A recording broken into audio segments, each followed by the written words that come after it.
Olá, tudo bem? A partir de agora começa mais um Universiência, um programa feito por TVs e instituições públicas de ensino superior nordestinas. Aqui a gente mostra a importância das produções científicas do Nordeste e como elas têm transformado a vida das pessoas. Vamos ver agora quais pesquisas iremos conhecer no programa de hoje. Pesquisadores da Universidade Estadual de Feira de Santana estudam de que forma os valores da cesta básica influenciam nos salários e na renda dos trabalhadores. Estudante da Universidade Estadual do Sudoeste da Bahia, campus de Vitória da Conquista, avalia se a Lei 10.639 de 2003, que torna obrigatório o ensino de História e Cultura afro-brasileira e africana em todas as escolas, está sendo cumprida. Veja também, cientistas da Universidade Federal do Ceará pesquisam o risco de câncer de medula após o banho de lua, um procedimento estético utilizado para descolorir pelos.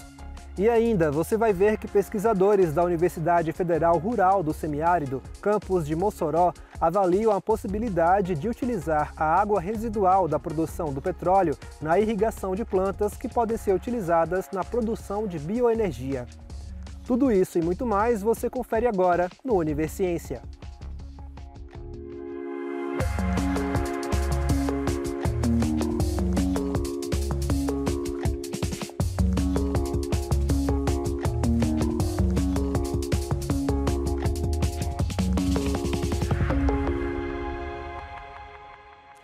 Muita gente pensa que ciência é feita apenas em laboratórios, daqueles com tubos de ensaios. Mas ciência se faz produzindo conhecimento, e isso acontece nas mais diversas áreas.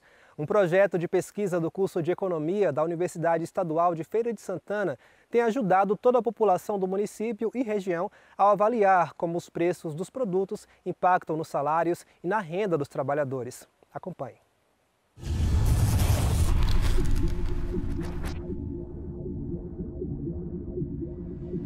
O projeto Conhecendo a Economia Feirense, o custo da cesta básica e indicadores socioeconômicos é um exemplo de como a ciência está presente no nosso dia a dia, até mesmo quando fazemos as compras. Todo mês, há 7 anos, pesquisadores da Universidade Estadual de Feira de Santana percorrem supermercados, açougues, padarias e o Centro de Abastecimento de Feira de Santana, segunda maior cidade da Bahia, para levantar dados importantes para toda a população.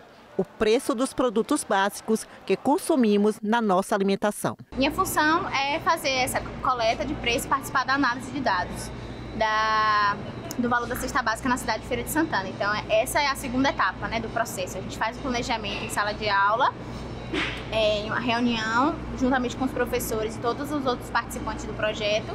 A gente planeja nosso mês, como vai ser as coletas, quem vai fazer cada processo.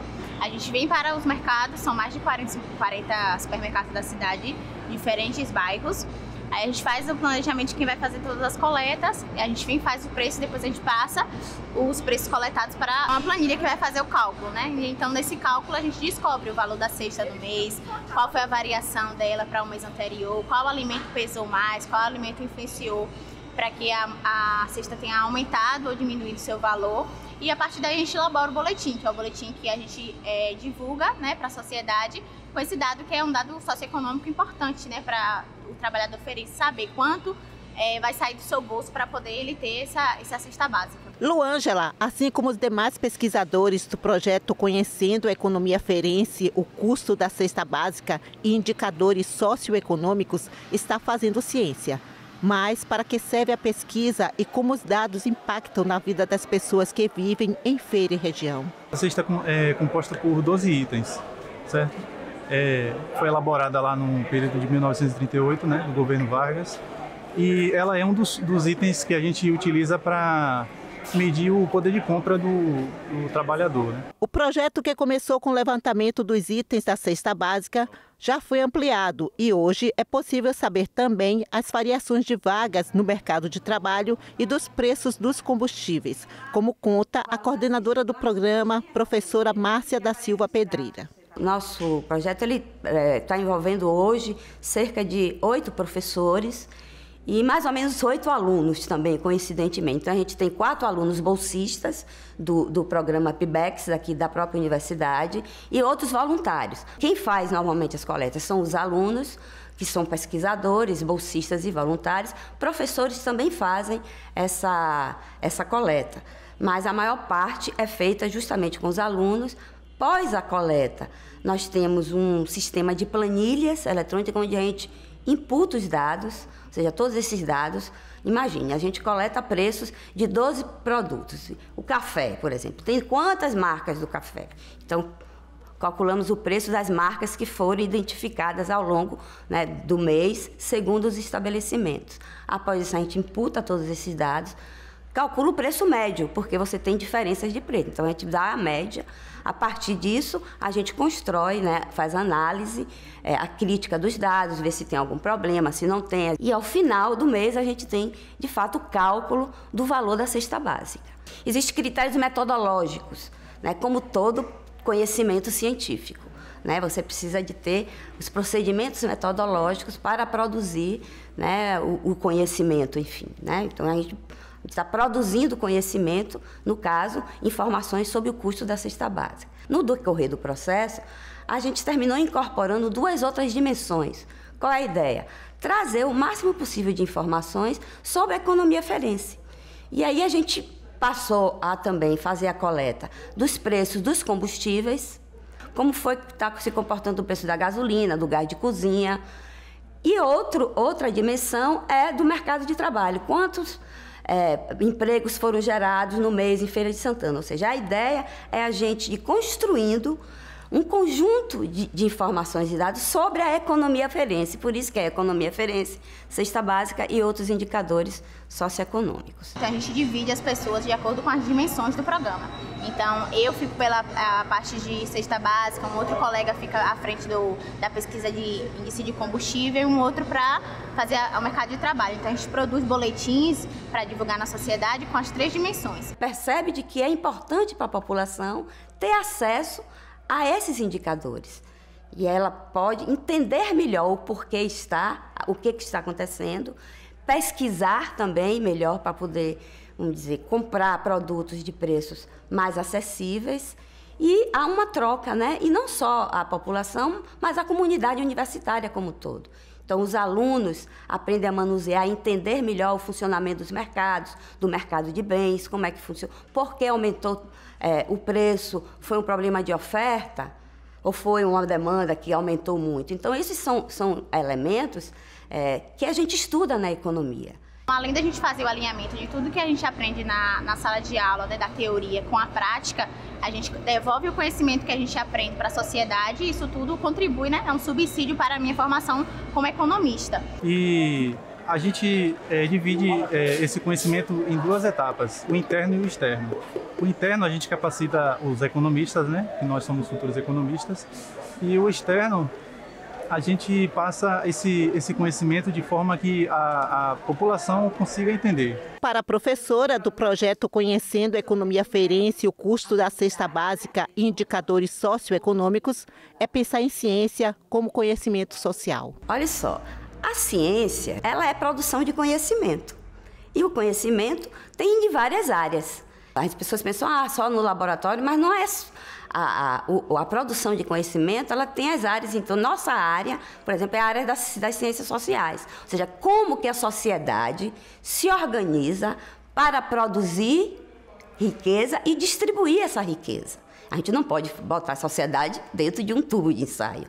Então, você tem procedimentos também metodológicos, de observação, de levantamento de dados e informações, como a gente faz, e isso é produção de conhecimento, portanto, isso é ciência. E no momento em que a gente está disponibilizando isso para a sociedade, você está contribuindo, é óbvio, né, para o melhor entendimento do funcionamento dos sistemas econômicos, dos mercados, e isso é óbvio que só tende a crescer.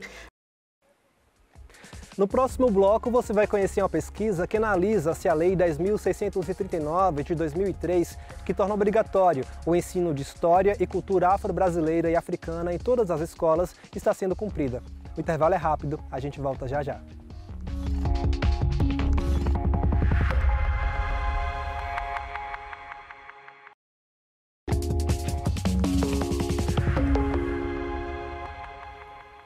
A Lei 10.639 de 2003 foi responsável por tornar obrigatório o ensino da história e cultura afro-brasileira e africana nas salas de aula.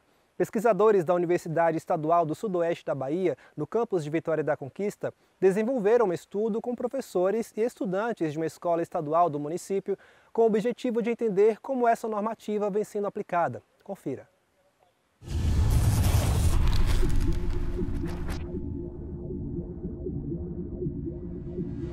A sociologia, né, e a disciplina nas escolas, ela vai ter esse caráter de conseguir garantir uma desnaturalização, né, e um estranhamento às temáticas que vão estar sendo abordadas. Isso porque, né, o nosso país, né, é um país que vem de um processo, de um histórico escravagista, né, e de que pensa, inclusive, todo esse processo dentro das questões raciais através de um mito da democracia racial. E a Lei 10.639 de 2003, ela vem justamente garantir que esse mito, ele seja, inclusive, caia por terra, né? Porque a gente não vive em harmonia das questões raciais aqui no nosso país. Isso não acontece. Há dados que demonstram, inclusive, totalmente um contrário. A gente começa a pesquisar o ensino de sociologia e a implementação da Lei 10.639 para a gente poder tentar compreender como é que estava sendo as produções acadêmicas direcionadas para esses dois eixos que são importantes para essa pesquisa, né? E aí a gente parte para a gente compreender as perspectivas dos professores dessa implementação da lei. Quais são essas dificuldades, né? Quais são os problemas que eles estão enfrentando, como está sendo aplicado, né? Então a gente escolhe uma escola pública, né? E compreendendo também que a gente tem diversas escolas estaduais aqui de Vitória da Conquista, então a gente escolhe uma especificamente e aí a gente parte para campo e escolhe professores que ministram a disciplina de sociologia. E aí a gente parte querendo compreender como é que está sendo aplicado, né, a lei, se eles conhecem essa lei primeiramente, né, se eles conhecem a lei, e a gente querer entender as dificuldades que eles estão enfrentando para poder abordar sobre a temática, né? Então a gente começa a iniciar a pesquisa de campo nesse sentido. O que a gente consegue compreender?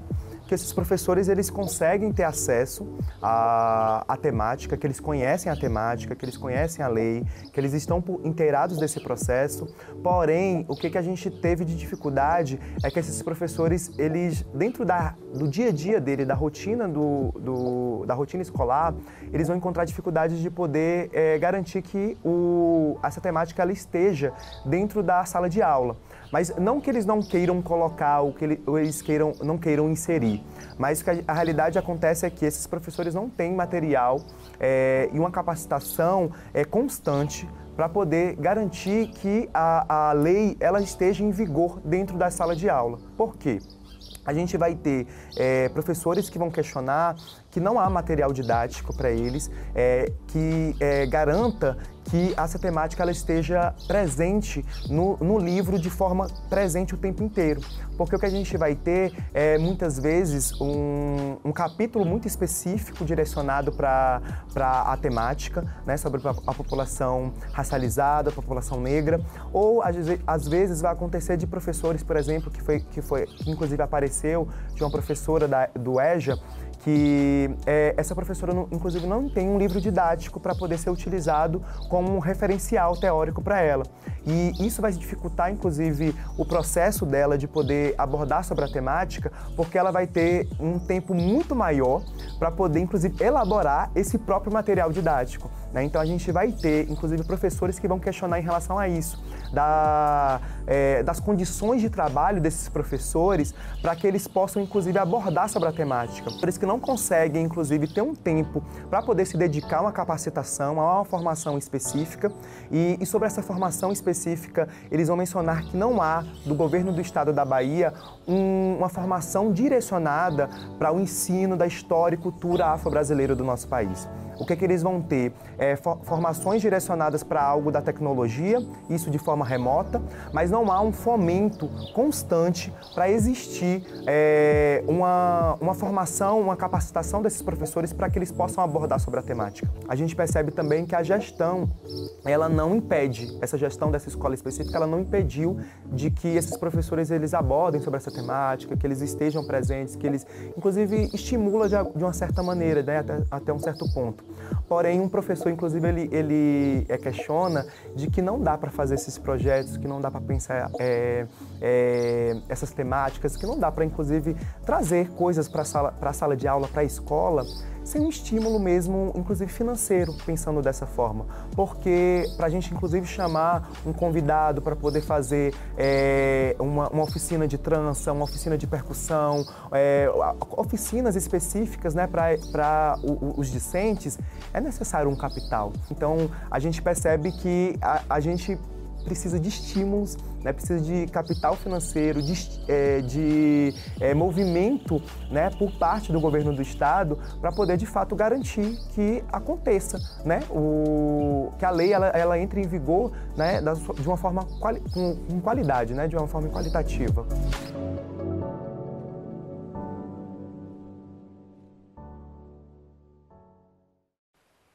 Uma pesquisa desenvolvida na Universidade Federal do Ceará, campus de Fortaleza, chama a atenção de pessoas que costumam realizar o banho de lua, aquele tratamento estético de clareamento dos pelos. O trabalho apontou fortes indícios de que a solução utilizada no procedimento é um fator de risco para o desenvolvimento de câncer de medula. Saiba mais na reportagem a seguir.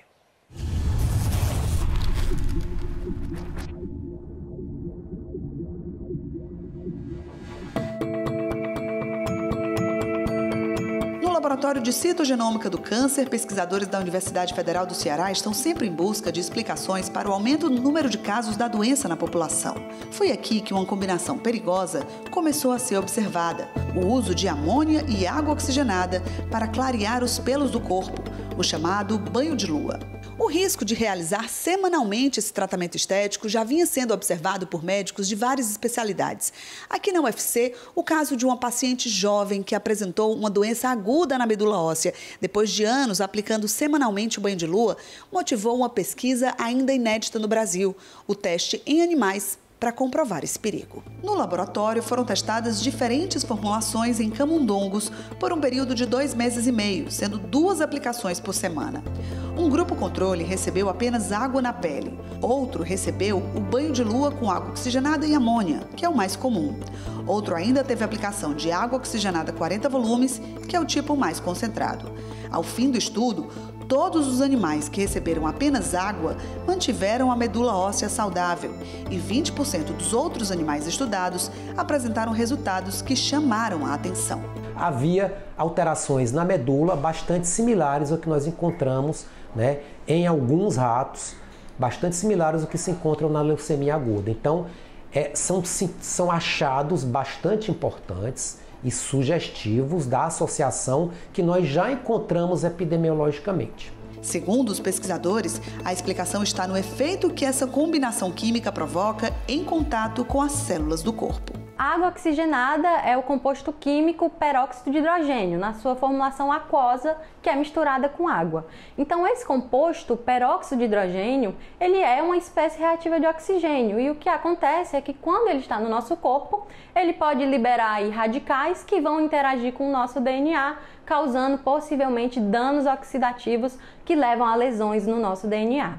Já a amônia, ela tem aí o nitrogênio também como base da sua formulação, que pode ser também um composto que em contato com os nossos tecidos pode levar aí a um dano, a depender da sua concentração. Em outras palavras, o contato com a solução química do banho de lua leva a uma reação de defesa das células. Um gene entende que aquilo é um corpo estranho, que aciona uma proteína e, em vez de corrigir o problema, esse gene acaba acionando um outro gene, que aciona outro gene e assim por diante, em uma cascata de respostas imunológicas muito além do que seria necessário. É essa cascata descontrolada que acaba provocando um dano à célula e o resultado é um eventual câncer. São indícios fortes, né, de que o banho de lua pode induzir alterações no teu DNA e na tua medula óssea que podem te levar a uma leucemia aguda, por exemplo. Então é um alerta para a comunidade científica e agora nós vamos aprofundar mais, né, esses achados com novos testes conforme foram sugeridos na pesquisa realizada em nosso laboratório. O estudo simulou o que em humanos seria a aplicação do banho de lua em adultos em um ambiente fechado. Isso não significa que o uso eventual do procedimento estético seja necessariamente um comportamento de risco, mas seja sob o sol, em ambiente fechado, local aberto, a recomendação dos envolvidos na pesquisa é uma só. Se puder evitar, melhor. Como a gente trabalha muito com a prevenção, se possível, é bom evitar a realização de banho de luas, tinturas de cabelo, evitar o uso dessas combinações químicas para que no futuro aí você possa, quem sabe, não estar desenvolvendo nenhum câncer.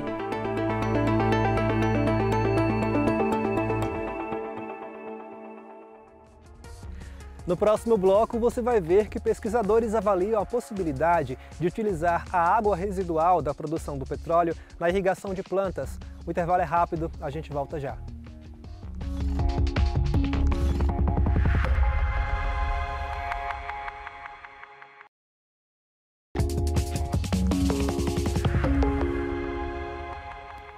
No processo de extração do petróleo, é grande a quantidade residual de água inutilizada. Pensando em formas de reaproveitamento, pesquisadores da Universidade Federal do Semiárido, no campus de Mossoró, avaliam a possibilidade da utilização dessa água na irrigação de algumas espécies de plantas que podem servir para a produção de bioenergia. Acompanhe.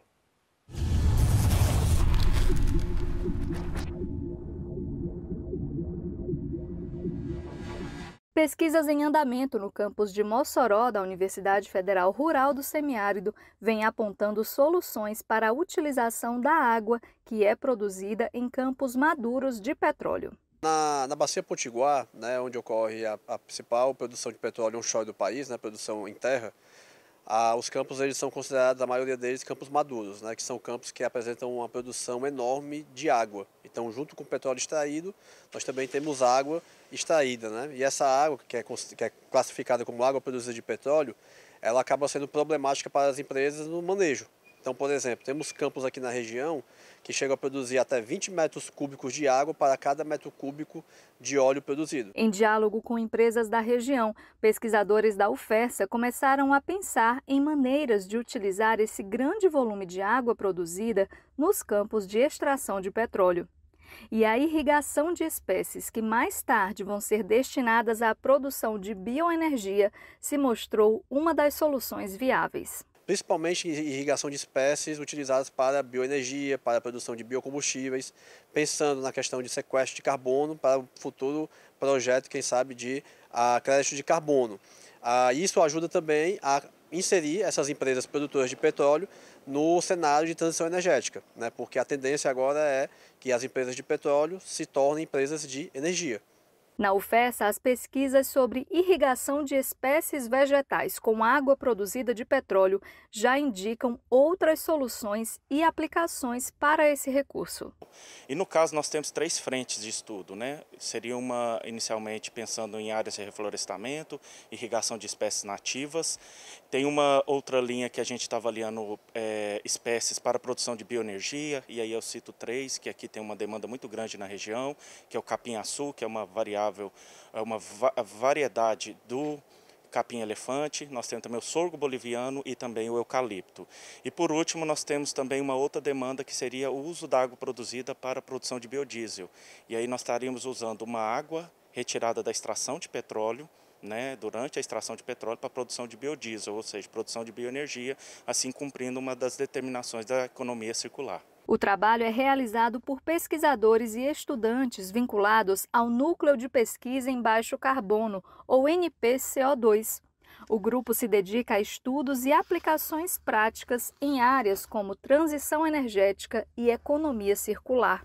Em casas de vegetação localizadas no campus de Mossoró da UFERSA, empresários da região, universidade e órgãos ambientais estão sintonizados para garantir o melhor resultado para o meio ambiente e para a sociedade. E as irrigações nós fazemos a cada 2 dias. E aí nós fazemos uma diluição da água produzida juntamente com a água de abastecimento, em que utilizamos 5 concentrações dessa água. E aí tem diluição de 25%, 50%, 75%, tem a água de abastecimento e tem, que são os tratamentos controle, as plantas controle, e tem também a 100% de água produzida. E aí a gente, conforme o crescimento da planta, a gente vai mudando a quantidade de água que é irrigado. Então, atualmente a gente está irrigando cerca de 500 ml para umas culturas que necessitam de mais água e 400 ml para aquelas que necessitam de um pouco menos de água. O trabalho de monitoramento das espécies que são irrigadas com essa água precisa ser constante. Está previsto fazer o acompanhamento do desenvolvimento e produção das plantas, que tem que estar em consonância, né, com a resistência à salinidade. Paralelamente também é feito o acompanhamento da qualidade do solo, né, em termos de parâmetros físicos e químicos.